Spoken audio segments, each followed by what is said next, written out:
Greetings. My name is Pastor Udo Lütke, and I am one of two pastors in the UELC, the United Evangelical Lutheran Congregation, based here in the KZN Midlands, in Wartburg and the surrounding areas. The other is Pastor Rolf Schmidt, and you will be seeing something of him in this clip too. We are very happy to be able to host the second service of the Nelksa Winter Series and want to make use of this opportunity to introduce our congregation to you. The UELC is one of the youngest congregations of the Nelksa, having turned just 2 years old 2 months ago. It was officially founded on Sunday, the 13th of May, 2018. Yes, only 2 years ago. This congregation is very new. But in spite of being new, it's actually got very deep roots. This congregation started from 3 individual congregations in our area: Harburg, Wartburg, and New Hanover. These congregations have been here for a very long time. Their history starts nearly over 150 years ago. From 1854, the first missionaries came from Germany and settled nearby, 40 minutes drive from here, in a place they called Hermannsburg. And from there, they established other mission stations and other places, and they shared the word of God with people as they went along. But the missionaries weren't the only people that left Germany. There were many people, farmers, artisans. They all came and settled here. And soon there were enough families living in the area to start a new congregation. And the first one of those 3 that was created or started was here in New Hanover, where I live now, in 1858. And it wasn't long after that that Harburg and Wartburg were also started. They are only it's only 12 kilometers by car from here to Wartburg and 21 to Harburg. Those distances don't mean much to us. But back then, by horse and buggy, they were a long distance to travel there and back for a church service. And so they needed these congregations. And so these small communities worked hard. They worked hard, and they built churches at great expense. And they served the Lord, and they shared the good news of Jesus. So many people came to believe, to grow in faith because of them and all those who followed them. But a few years ago, God led us on a different way. Once again, these 3 congregations decided to start discussions whether they should come together. And after quite a while, and with quite a bit of emotion, they joined in one new congregation on the 13th of May 2018, the United Evangelical Lutheran Congregation, die Vereinigte Evangelische Lutherische Gemeinde. That's our name, but who are we? We are a Lutheran congregation of just under 700 members and are ourselves a member of the Nelksa, the Northeastern Evangelical Lutheran Church in South Africa. And more importantly than that, we are a Christian congregation. This is our logo. It's what we use for advertising, signage, and so on. It uses an ancient Christian symbol that signifies the Trinity, 3 in 1. Ultimately, our identity is rooted in the triune God. That symbol is also particularly meaningful to us, since we are 3 congregations that have unified to become one. In the center of that symbol is a cross. That is very important to us. We want to be a congregation with Jesus at its center. That's also made clear in our seal. This is it, our legal emblem used on official and legal documents. We asked our members to submit designs for the seal, and this one was finally chosen as our seal, and it combines elements of the 3 seals of the former congregations, Harburg, New Hanover, and Wartburg. The Luther rose identifies us as Lutheran. That came from the Wartburg seal. But again, in the center, you can see the Chi symbol. That is a monogram of the first 2 letters of the Greek word for Christ. Surrounding it are the Greek letters Alpha and Omega, pointing to the words of Christ. I am the Alpha and the Omega, the first and the last, the beginning and the end. That was the seal of the Wartburg congregation. And this symbol is in the center. And both those aspects, the Chi Rho and the Alpha and the Omega, they are the central symbol, and again point to the fact that we want to be a congregation with Christ at its center. Of course, we also know that we are not perfect. One thing I always say to new members who join our congregation is, if you come here expecting to find perfection and a fellowship where everything is as it should be, you will be disappointed. We are not that. The church in the world never is. It remains what Martin Luther called the mixed church, in which you find good and bad, right and wrong, even belief and unbelief.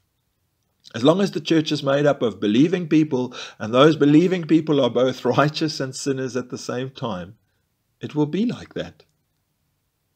In our seal, that is symbolized by the crown of thorns. And that points back to Jesus too, as the one who, through his suffering, through his death and resurrection, saved us and made it possible for us to be part of God's fellowship as we are. A fellowship of the baptized, a fellowship of redeemed sinners. Being accepted into that as we are, that is grace. And we consciously want to be a fellowship of grace. We are still busy distilling our vision as a congregation. It is a process that has been interrupted by the COVID-19 pandemic, but the leadership had basically distilled the following ideas that you see in this graphic. We consciously want to be a fellowship of grace, a fellowship in which different people with both strengths and weaknesses do what has been done to them. Accept as they have been accepted, love as they have been loved, serve as they have been served, forgive as they have been forgiven, and treat each other with grace as they have been treated with grace. Those are the 5 things that the New Testament expressly tells us to do as they have been done to us. And since the cross is the ultimate foundation of all of them, we have put those 5 words in the cross again in the center. So we aim to be a loving fellowship of grace, following Christ to fulfill his mission. How can I describe this community? Family. This community is a family. This community is faithful, they are loyal, they are generous, kind, they look out for each other. They are not afraid of getting stuck in and getting things done, not afraid of hard work. And they are also able to make fun of themselves and have a good laugh, as you saw in the E-Days. This community loves Jesus and wants to serve them. And one thing that God did with us is that he taught us what it means that Jesus is our foundation. When we came together, we learned that buildings and tradition and history are not at the center. They're important, but they are not at the center. And so we as a community have learned and are still learning to trust completely in Jesus Christ. And so wherever he is, there we are at home. And so we are now and will always ask the question, God, where are you at work and how can we join you? And that is how we see our mission. Keeping our eyes open, serving where we can. But our congregation is not just a church building with some people that meet on Sundays for services. We're actually quite a big congregation. So let me start by introducing the structures of that big congregation to you by showing you our organogram. Here is a very simple version of it. We've had to make some changes to our leadership structure because the organization of the congregation is too big for the council alone to be able to deal with all of it. And so in our structure, the idea is that the council still has ultimate responsibility for everything, just as it is also described in our congregational code. But this council is assisted by 2 bodies. One that focuses on the ministry areas of our congregation and the other on the operational areas. The management committee, currently made up of 7 members, has been up and running from the start, and it has been a huge help. The council delegates powers to it in terms of operational areas like finances and admin, the farming operation of our congregation, as well as our retirement village, Brunfelsia Park, and our old age home, the Brunfelsia Care Centre, our boarding establishment in Wartburg, and the Harburg Retreat Centre. That takes a lot of the management burden for these aspects of the congregation off the plate of the council. We have also approved the formation of a ministry committee to help counsel with some of our ministry areas such as worship, discipleship, fellowship, outreach, and other ministries. This was going to be launched in April this year, but has had to be put on hold as we have grappled with the new realities under lockdown. At the moment, this still falls mainly on the council's responsibility, and that will continue to be the case as with all areas of the congregation. But the idea of a ministry committee is to add a level and involve people who can help counsel with certain areas. That basic structure is populated with a lot of ministries and operations that are dependent on many of our committed volunteers and employees. In total, we have around 100 employees and around 100 volunteers helping to run all of this. Rolf will start to describe some of our ministries in more detail. One of the things that's important to us is education. And so we have a school, the New Hanover Preparatory School. It's a beautiful, wonderful little school, wonderful atmosphere where the children learn all the characteristics and attributes and values that they need to tackle all the unknowns that come. And I think we all can say we know that unknown things do hit us. We're living in an unknown time.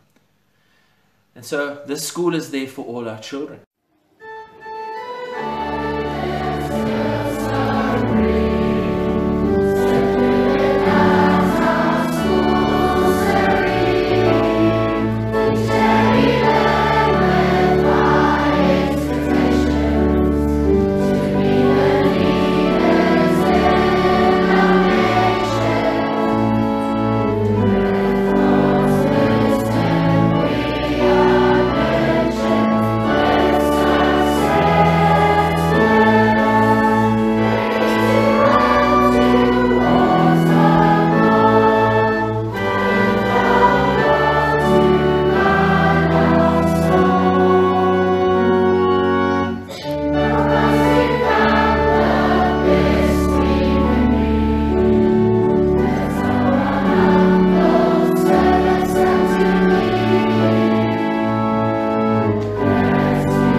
To take care of our elders, our grannies and grandpas, our fathers and mothers.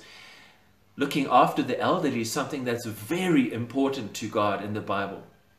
And so we also have created a retirement village for people to put up their feet and retire and rest. But we also have a frail care facility in the Brunfelsia Care Centre for when the time comes where people get too frail, where the families get overwhelmed and cannot take care of them anymore. And I must say, I've met the staff there. They have huge hearts of love, and they really accept all the elderly there as part of their family, and they take care of them with a lot of patience. But our congregation is bigger still. All this is supported by farmers and employees and dedicated workers at the piggery and on the sugarcane farm, and we even have a little forest area. But if you need rest, we also have a place for you, a place where you can find rest for your soul, be restored, become quiet in our Harburg Retreat Centre. One of the verses that's emblazoned boldly on one of the walls is, "Be still, be still and know that I am God." This congregation means a lot to me. They have included us, they have accepted us with all our faults, and that's who this congregation is. And at their heart, they always seek to serve the Lord. And I am extremely proud of being a part of this community. They care for one another. The care group in the congregation members, they visit each other, bring each other meals. They are there for each other. They phone each other. They bring each other flowers or love bags to cheer each other up if they're going through a hard time. The prayer groups pray for us constantly, carry the congregation in this country and you in prayer. There are still a few areas in our congregation that need further attention. We have a plan according to which we are addressing each of these areas in the new congregation. Those areas which could continue running pretty much as they were are the last ones that we will be reflecting on to see how they can be improved in the new setup. Again, that has been interrupted by the COVID-19 pandemic, but we are really excited about all the options available to us already and the future developments to come. Perhaps just a bit of extra info about our care ministry. Rolf told you about the care ministry, a group of congregation members who organize care and encouragement for both members of the congregation and of the community. They prepare meals for people, make sure that people are visited regularly, and prepare cards, messages, love bags, and other gifts, flowers, and more to encourage people in difficult times or to celebrate with them in good times. That care is extended even further through our outreach projects. The Ark Relief Project focuses mainly on making food available to people without income. Of course, this has really been a time in our community, country, and world that has not only been filled with beauty. It is very clear that the COVID-19 pandemic is serious, and responding to it has certainly not been an easy task. Restrictions that were put in place were necessary, but at the same time, they had major consequences, especially on the economy. The core economic activity of our community is agriculture, and we have largely been fortunate that this sector could continue working. Of course, even this sector has been affected, and many in our community and society have been affected far more dramatically. Job losses, reduction or loss of income, and financial insecurity have been a major consequence in this time. And for some in our community, that means that even the most simple needs, like food, cannot be met. In a situation like that, it is so important that we do whatever we can to help each other and to help those in need. If we have the ability to address basic needs for people around us, we should do that. It is part of loving our neighbor as we love ourselves and as God has loved us. And so for us, it was really important to try and take steps to address this most basic of needs. With that in mind, we established the Ark Project. The project is very simple. Various churches in our community are members of the project and have the responsibility for it. They raise funds through donations and use these to make staple foods available to people with no income. One of our local sugar mill owners, UCL, helps us with the purchase of basic food items like mealie meal, beans and sump, and with logistical needs. We also have project partners, NGOs, social projects, and others who have existing structures and projects in the community. We provide them with food so that they can share it with people in need through their organizations. So it works like this. We use our church networks to raise funds for food. So far, we have received over 160,000 Rand in donations. Through UCL, we purchase basic food items. Our farmers can actually donate food items on their accounts at UCL. And that has been fantastically supported. We are very grateful for that, and we want to thank everyone who has made donations towards the project. Anyone from the member churches and from the project partners who is aware of any person without income or needing food, it can be an employee, but also just somebody that they know about in the community. These people can submit an application to the project, and they submit the application on behalf of the person in need. These applications are processed by our admin team, and when approval is given, then the person or organization who applied for the food goes to UCL, picks the approved packages up and distributes them to the people on whose behalf they've applied. That's the reason why we ask them to apply, so that they actually help us to distribute the food. So we say everyone in our networks, in these networks of churches and of organizations, are the eyes, the hands of this project. They see where the need is and they do something so that that need can be met. It's a simple process, and so far around 40,000 Rand has been spent to supply 1 month worth of food for well over 100 families of varying sizes. And that project continues. So it's also possible for people to have a second application made for them and food provided for the next month. We are very grateful for the cooperation of other churches and for the new partnerships that have been and are being established for this good cause. And we hope that the ARC project will continue to be a blessing to many people for a long time to come. Our congregation also employs Pastor Joseph Kunene, who not only helps with the ARC project, but also heads up our Idwala Lumshwati outreach project. Idwala Lumshwati means the rock of Mshwati, Mshwati being our municipality, and through this project, Joseph, under the guidance of a committee of volunteers, holds daily devotions on farms in the area, is available for counseling and help in emergencies, and more. The project also has a Bible ministry that makes Zulu Bibles available in the community. The farmers of our congregation finance the project, and the congregation covers any shortfall.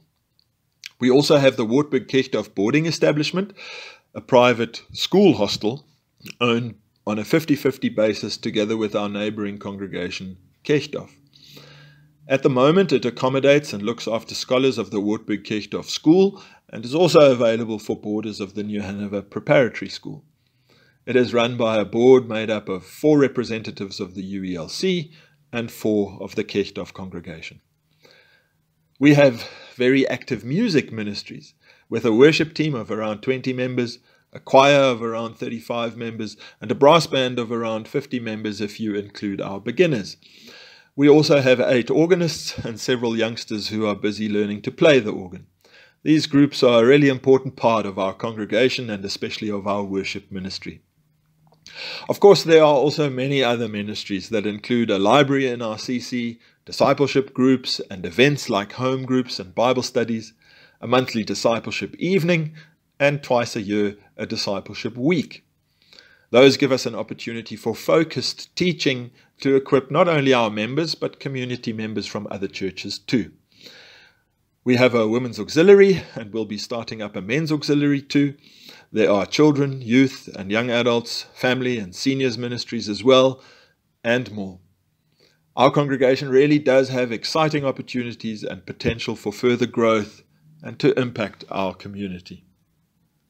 As a last note to you, just to describe who we are and what we've learned now, is that sometimes when things seem impossible, that's when God shows up. And that's who we are. We belong to God, and we're a kind, generous, wonderful community that is also a family. And so we still wanted to include some of the descriptions of our members that were part of the shorter intro clip in today's service. Family. That is what my congregation means to me.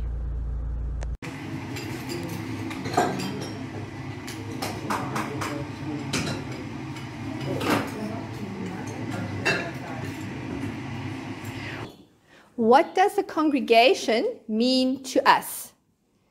Caring people. Thank you. A very good morning to you. On a Sunday morning, we praise and worship united as a congregation. Well, that is before this pandemic. And we hope that we can start again soon. We also, as a congregation, love to reach out and share people's joys and be there for their sorrows and acknowledge each one. UELC is a diverse family of believers that are given the opportunity to worship as they feel comfortable. I'm relatively new in Wartburg, and I find the congregation to be very friendly. I also love the music, and especially the brass band, which is new to me.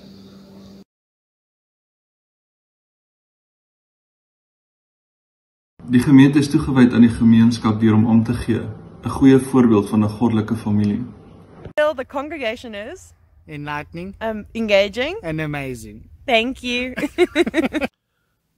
We have hope for the future and a vision for the way forward. Jesus Christ and his gospel is the center and foundation of that hope and vision. His church is a gathering of people he calls and equips and commissions for service in this world. We recognize that he has blessed us with many people, gifted people, with resources that can make us effective co-workers in his field. We constantly reflect on the question, where are you leading us? What are you asking of us, Lord? What do you want? We do recognize that we are far from perfect, and so we continuously have to keep asking those questions. All of that is the reason why we consciously express our aim as wanting to be a loving fellowship of grace, following Christ to fulfill his mission. We hope that this clip has helped you to get to know us a little better. May God bless you.